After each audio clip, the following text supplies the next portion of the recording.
நீங்கள் பார்த்துக் கொண்டிருப்பது தாமரை தமிழ் நியூஸ். உண்மையை உரைக்க. ராணிப்பேட்டை மாவட்டம் ஆற்காடு அடுத்த வரக்கூர்பட்டினம் கிராம பகுதியில் 4 ஏக்கர் பரப்பளவில் உள்ள குளத்தினை அப்பகுதியை சேர்ந்த திமுக பிரமுகரான அருள்தேவன் ஆக்கிரமிப்பு செய்வதாக அப்பகுதி மக்கள் குற்றச்சாட்டு முன்வைத்துள்ளனர்.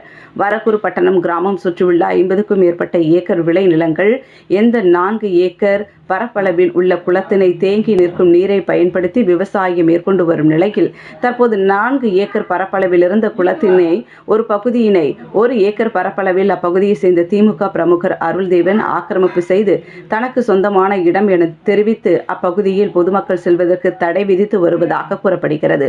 மேலும் தற்போது ஆக்கிரமிப்பு செய்யப்பட்டுள்ள குளத்தின் வழியாக பல ஆண்டுகளாக பல்வேறு கிராம பொதுமக்கள் பயணம் செய்யும் பாதையாக பயன்படுத்தி வந்ததாகவும் தற்போது பயணம் செய்வதற்கு கூட அனுமதி மறுக்கப்பட்டிருப்பதாகவும் கூறப்படுகிறது.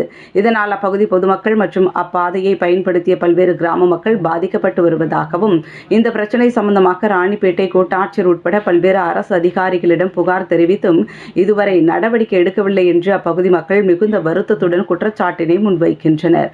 மேலும் மாவட்ட நிர்வாகத்தினர் குளத்தினை ஆக்கிரமிப்பு செய்து பொதுமக்கள் செல்வதற்கு எதிர்ப்பு தெரிவித்து வரும் அருள்தேவன் மீது உரிய நடவடிக்கை எடுத்து ஆக்கிரமிப்பு செய்யப்பட்டிருக்கும் குளத்தினை மீட்டு கிராம மக்களின் பயன்பாட்டிற்கு பெற்றுத்தர வேண்டும் என்று பொதுமக்கள் கோரிக்கை வைத்துள்ளனர்.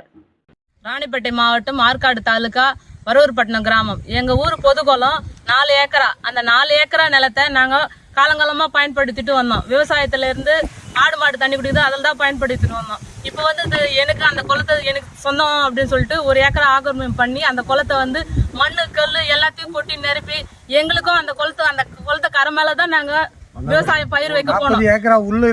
அந்த விவசாயத்துல வந்து நாங்க பயிர் வச்சு அந்த விவசாய நிலத்துல நாங்க 20-30 குடும்பம் அந்த பக்கம் தான் போவோம். அந்த கரை மேல, அந்த குளத்தை கரை மேல அந்த குளத்தையும் மூடிட்டதாக எங்களுக்கும் போக வர வழி இல்லாத நாங்க ரொம்ப கஷ்டப்பட்டுன்னு இருக்கோம்.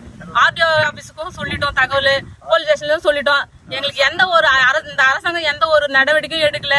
நாங்களும் இப்படியே இருந்தா நாங்க விவசாயம் செய்ய முடியாது. கடைசியில எங்களோட வாழ்வாதாரத்தை நீங்க தான் மீட்டு எடுக்கணும்.